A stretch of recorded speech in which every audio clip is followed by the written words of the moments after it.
The scent of fresh-baked sourdough filled my tiny bakery as I watched my sister's flashy sports car pull up outside.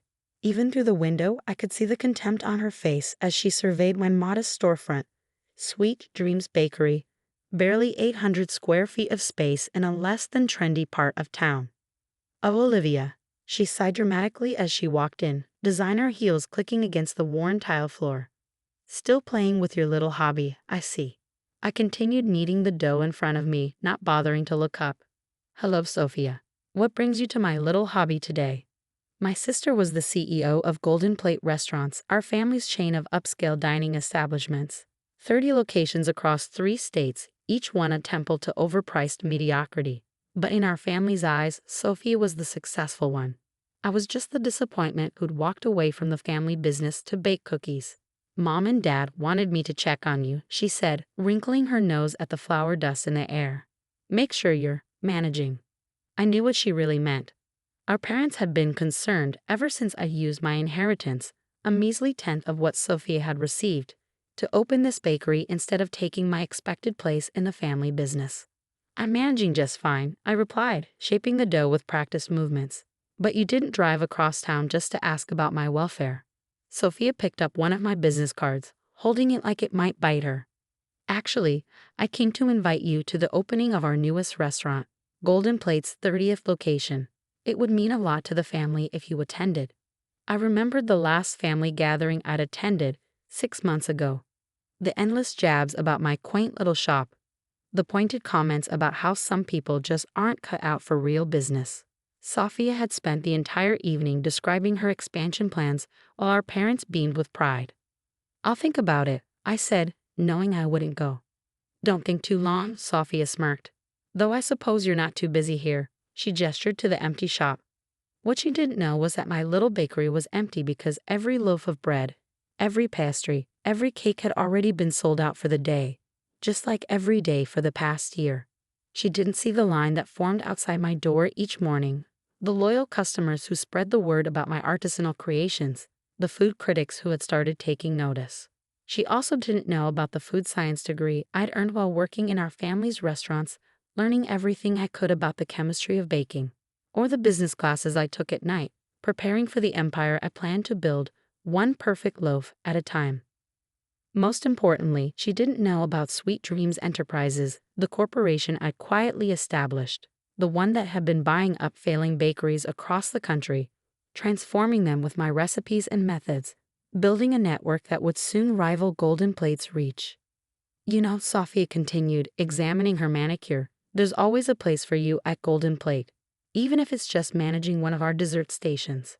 I thought about the contract sitting in my office, waiting to be signed. The one that would make Sweet Dreams Enterprises the largest artisanal bakery chain in the country. The one that would put my little hobby in direct competition with Golden Plate's mediocre dessert menu. "Thanks," I said, sliding the shaped dough into a proofing basket. "But I'm happy where I am." Sophia shrugged, already turning to leave. "Suit yourself. But don't come crying to us when this place inevitably fails. Not everyone is cut out for success like I am." As her car roared away, I allowed myself a small smile. My sister had always been so focused on appearances, the expensive cars, the designer clothes, the flashy restaurants, that she never bothered to look deeper. She didn't understand that true success wasn't about showing off. It was about building something real.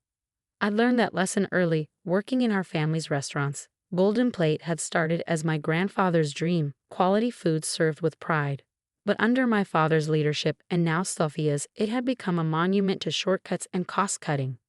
Frozen desserts passed off as homemade, pre-packaged sauces doctored to taste authentic, everything designed to maximize profit at the expense of quality. That's why I'd walked away.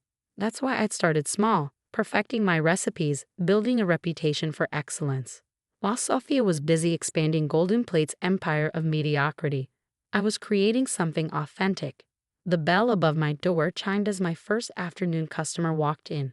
"Ms. Bennett." Mrs. Rodriguez, one of my regulars, called out. "Please tell me you saved me some of your sourdough." I smiled, reaching for the loaf I'd set aside specially for her. "Of course, Mrs. Rodriguez. And how did your grandson like the birthday cake?" "Oh, he loved it. Everyone at the party wanted to know where I got it. I gave out all your business cards. This was how I built my business, one customer at a time, one perfect product at a time. Word of mouth spread faster than any advertising campaign, and reputation meant everything in the food industry. After Mrs. Rodriguez left, I retreated to my small office in the back. The space was tiny but efficiently organized, with one wall covered in maps marking the locations of my growing network of bakeries. Each one had been carefully chosen, purchased through shell companies to keep my expansion quiet. I picked up the contract again, running my fingers over the embossed Sweet Dreams Enterprises logo. With this acquisition, a beloved but struggling chain of artisanal bakeries on the West Coast, my network would expand to 50 locations. More importantly, it would give me the distribution infrastructure I needed for the next phase of my plan. My phone buzzed with a text from my lawyer, all set for tomorrow's signing, paperwork ready for the merger announcement. Another message followed quickly. Also, interesting news about Golden Plate. Might want to check the business section. I pulled up the financial news on my laptop, and there it was: Golden Plate restaurants facing financial troubles. Stock prices drop amid quality concerns. The article detailed what I'd long suspected. Sophia's aggressive expansion had stretched the company thin. Food quality had suffered, customer complaints were rising, and several locations were underperforming. More importantly, their dessert sales, once a reliable profit center, had plummeted as customers discovered better options.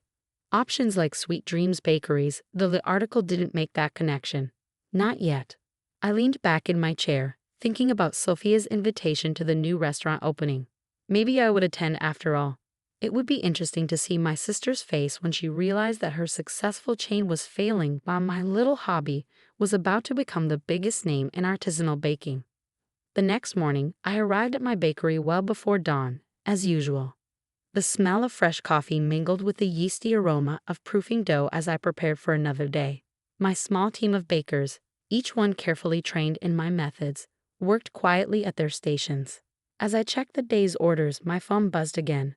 This time it was an email from Golden Plate's corporate office, marked urgent, seeking partnership opportunities, confidential. I smiled, remembering all the times Sophia had mocked my tiny operation. She had no idea that her biggest competitor was her own sister, or that while she'd been focused on flash and expansion, I'd been building an empire based on quality and authenticity.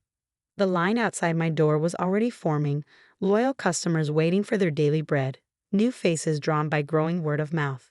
Tomorrow, when the merger was announced, they'd learn that their favorite local bakery was part of something much bigger. But for now, I had bread to bake and plans to finalize. Success, like good bread, takes time and patience. And I've been very, very patient. The opening of Golden Plate's 30th location was exactly what I expected. All flash, no substance. Crystal chandeliers hung from vaulted ceilings, waiters in bow ties carried trays of champagne, and local celebrities mingled with business elite. At the center of it all stood my sister Sophia, basking in what she thought was her moment of triumph. I arrived deliberately late, dressed not in the designer clothes our family favored, but in a crisp white chef's coat with the Sweet Dreams logo embroidered in gold. The guard at the door almost didn't let me in until Sophia spotted me. "Olivia," she called out, her smile not quite reaching her eyes. "You actually came, and in your work clothes."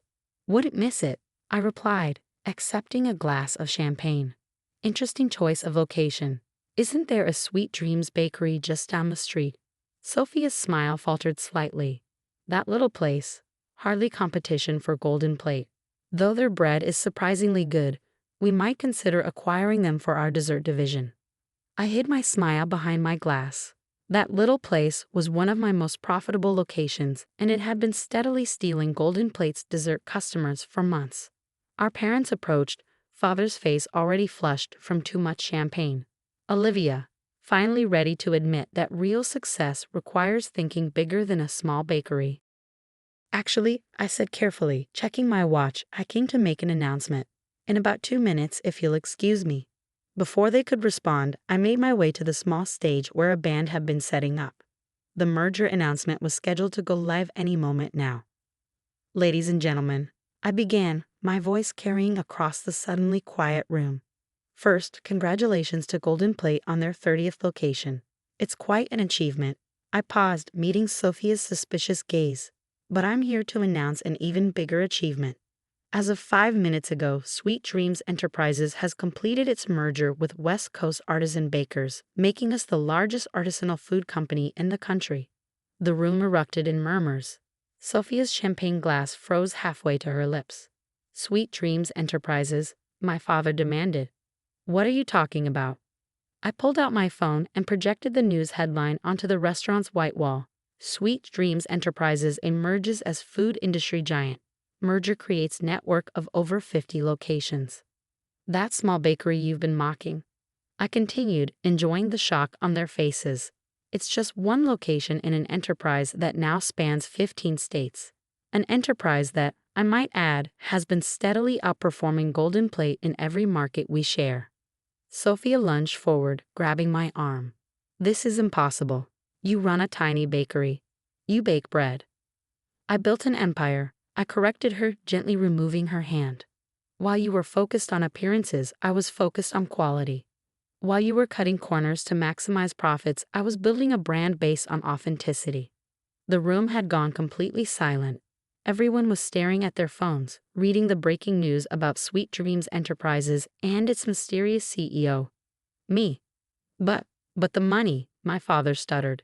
Your inheritance wasn't enough to build something like this. No, it wasn't, I agreed. But my first location was so successful that investors came to me. Real investors, not family money. People who believed in my vision of quality over quantity. Another headline flashed across the wall. Golden Plate stock plummets amid quality concerns. Sweet Dreams Enterprises seen as major competitor. Sophia's face had gone pale. Those partnership inquiries, they came from your company? Actually, I smiled, they came from your board of directors. They've been watching Sweet Dreams' success. And they're worried about Golden Plate's future. Speaking of which, I nodded to a group of people who had just entered the restaurant, Golden Plate's board members, led by their chairman. Ms. Bennett, the chairman called out, ignoring Sophia completely. Do you have a moment to discuss that partnership proposal? My sister's composure finally cracked. You can't do this. We're family. Funny, I replied. That didn't seem to matter when you were mocking my little hobby, when you were telling everyone I'd never succeed. Olivia, my father stepped forward, his tone suddenly conciliatory. Surely we can work something out. Keep this in the family. I looked around the room at my family, at Sophia's crumbling arrogance, at my father's desperate calculation, at my mother's shocked silence. For years, they had dismissed my dreams, belittled my choices, assumed their way was the only path to success. I have worked something out, I said firmly. I've built a company that values quality over appearances, substance over flash.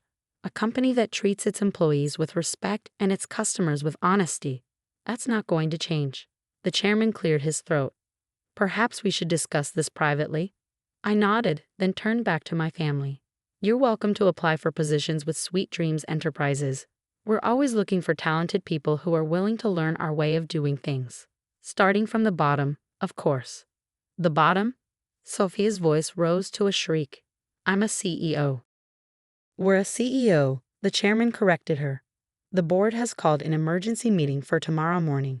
Given recent developments, he didn't need to finish. Everyone in the room knew what tomorrow's meeting would bring. As I followed the board members to a private room, I heard my mother's shocked whisper. All this time, while we thought she was just baking bread. The next few weeks were a blur of meetings, press conferences, and reorganization plans. Golden Plate's board, seeing the writing on the wall, agreed to a merger with Sweet Dreams Enterprises. Their restaurants would be renovated, their menus revamped, their entire approach transformed to match my vision of quality and authenticity. Sophia, unsurprisingly, didn't take it well. After being voted out as CEO, she stormed into my original bakery, still in her designer suit, still radiating entitled anger. Happy now? She demanded. You've destroyed everything our family built. I continued mixing dough, the rhythmic motion as soothing as ever. No, I've saved it. Grandfather started Golden Plate because he believed in serving quality food. Somewhere along the way, that vision got lost in the pursuit of profit and expansion. We were successful. You were failing, I corrected her. Your customers were leaving, your reputation was suffering, And your profits were dropping. The only difference is that now everyone knows it." She slumped against the counter, her designer suit collecting flour dust. "So what am I supposed to do now?" I studied my sister, seeing past the makeup and expensive clothes to the uncertainty beneath. "Learn. Grow. Start from the beginning, like I did." "You want me to become a baker," she scoffed. "I want you to understand why we're successful. Here." I handed her an apron. "First lesson. Real success starts with getting your hands dirty." To my surprise, she took the apron. Maybe it was desperation, maybe it was curiosity, but something had finally cracked through her arrogance. Over the following months, Sweet Dreams Enterprises continued to grow, but we never lost sight of our core values. Each location maintained the quality and authenticity that had built our reputation. Our employees were trained not just in baking techniques, but in the philosophy that had made us successful. Sophia, to everyone's shock, threw herself into learning the business from the ground up. She started as a baker's assistant, working early mornings, learning every aspect of what made our products special. Slowly, the designer suits disappeared, replaced by flour-dusted aprons and comfortable shoes. One morning, I found her experimenting with a new bread recipe, her face focused in concentration. "I never understood before," she said, not looking up from her work. "Why customers lined up every morning, why they chose a small bakery over our fancy restaurants. But it's not about size or appearance. It's about caring enough to do things right." I smiled, remembering my own journey to this understanding. "Ready for your next lesson?" She looked up, flowers streaked across her cheek. "There's more?" "There's always more to learn. That's the real secret to success." My parents took longer to come around, but eventually, they too had to acknowledge that their disappointing daughter had built something remarkable. The day they first tasted bread they had helped bake, after finally agreeing to take some basic classes at our training center, I saw real pride in their eyes. Not the superficial pride they'd once shown in Sophia's expansions, but pride in creating something genuine. Today, Sweet Dreams Enterprises is known not just for our food, but for our commitment to quality and authenticity. Our training program has become legendary in the industry, producing not just skilled bakers, but passionate artisans who understand that success isn't measured in square footage or stock prices, but in the satisfaction of doing things right. And that tiny bakery where it all started, I still work there sometimes, usually in the quiet hours before dawn. It reminds me that every empire, no matter how large it grows, begins with a single perfect loaf of bread.